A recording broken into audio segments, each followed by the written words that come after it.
રાજાની સો રાણી જમકુડી રે જમકુડી. આ ગીત તમે ને મેં ગરબાની અંદર બહુ જ સાંભળ્યું છે અને તાજેતરમાં જ રિલીઝ થઈ છે એ જ નામથી પિક્ચર જમકુડી.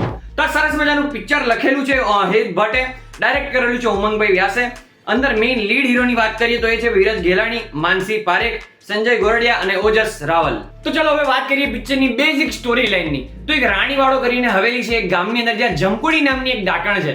હવે ત્યાં એક લોકવાયકા પ્રચલિત છે કે આ ગામની અંદર જે પણ સ્ત્રીઓ ગરબા રમશે એને આ ડાકણ ભરખી જાય છે. હવે આ જ ગામના બે યુવાનો લંડન થી આવે છે અને એ લોકો વિચારે છે કે ભાઈ આ જમકુડીનો ભેદ આપણે ઉકેલવો છે. હવે એ લોકો ભેદ કેવી રીતે ઉકેલે છે અને આ ગરબાનું રહસ્ય શું છે, આ બધા જ સવાલોના જવાબ તમને આ જમકુડી પિક્ચર આપે છે. હવે વાત કરીએ થોડા પિક્ચરોના એક્ટર્સની, તો એની અંદર છે ભાઈ વિરજ ઘેલાણી, જે નવોદિત ગુજરાતી પિક્ચરની અંદર આવેલા છે.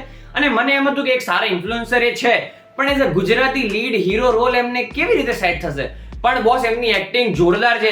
એમની જોડે માનસી પારેખ, પિક્ચરની અંદર જાન એમણે નાખી દીધી હોય તો એ છે માનસી પારેખે. બાકી ભાઈ ઓજસ રાવલ ને સંજય ગોરડિયા હોય અને કોમેડીની અંદર સહેજ તમને પાછી પાની લાગે નહીં. એટલે પિક્ચરમાં એક્ટિંગની અંદર ક્યાં એવું તમને લાગશે નહીં કે ક્યાંક કોઈ પ્લસ માઇનસ કરેલું છે. હવે પિક્ચરની અંદર વાત કરીએ સિનેમેટોગ્રાફીની, તો અંદર ઘણા સીન એવા હોરર છે, ઘણા નાઇટ સીન છે, પણ એમની જે કલાકારી બતાવી છે, જે સ્ક્રીન ઉપર દેખાડવાની, જે દર્શકોને પકડીને રાખે છે, એ છે પિક્ચરની સિનેમેટોગ્રાફી. જોરદાર છે અને તમને આમ મજા આવી જાય એવી વસ્તુ છે. એક્ટિંગ બાય પિક્ચરની અંદર જીવ નાખતો ને આમ જાન નાખી દેતો એક વસ્તુ હોય તો એ છે બેકગ્રાઉન્ડ મ્યુઝિક.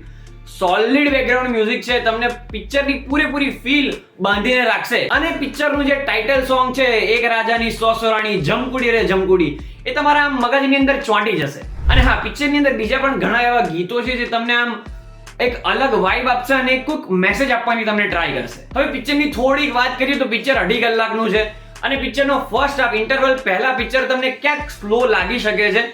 ઇન્ટરવલ પછી જેવો પડદો ખુલે છે, પિક્ચર એકદમ જોરદાર દોડે છે અને પિક્ચરનો ક્લાઇમેક્સ એકદમ સોલિડ છે.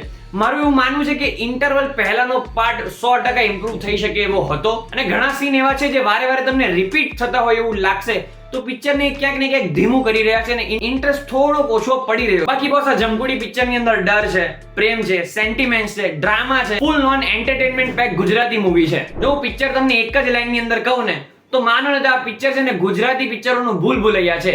એકદમ જોરદાર હોરર કોમેડી મૂવી છે, એકદમ ફેમિલી ફ્રેન્ડલી પિક્ચર છે. નાના છોકરાઓથી લઈને મોટી ઉંમરના વ્યક્તિઓને આ હાસ્ય અપાવે એવી પિક્ચર છે. બાકી ભાઈ મને તો પિક્ચર જોવાની ખૂબ મજા આવી છે. તમને પિક્ચર કેવું લાગ્યું નીચે કોમેન્ટની અંદર જણાવવાનું ભૂલશો નહીં. અને હા, આ વિરજ ઘેલાણી અને માનસી પારેખની જોડી તમને કેવી લાગી કોમેન્ટમાં જણાવવાનું ભૂલશો નહીં. બાકી મળીએ ફરી એક નવા વિડીયોની અંદર.